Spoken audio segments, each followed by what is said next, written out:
কারো পছন্দের হওয়াটা খুব সহজ, কিন্তু সবসময় তার পছন্দের হয়ে থাকা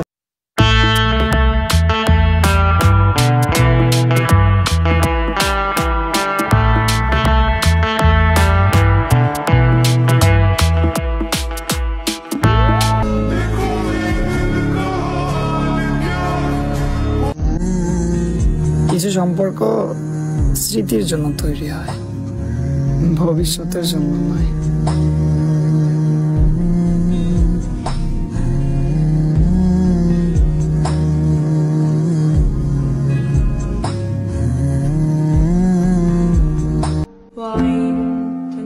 শুনো, বিশ্বাস হারাও না আর ভাঙা পড়ো না।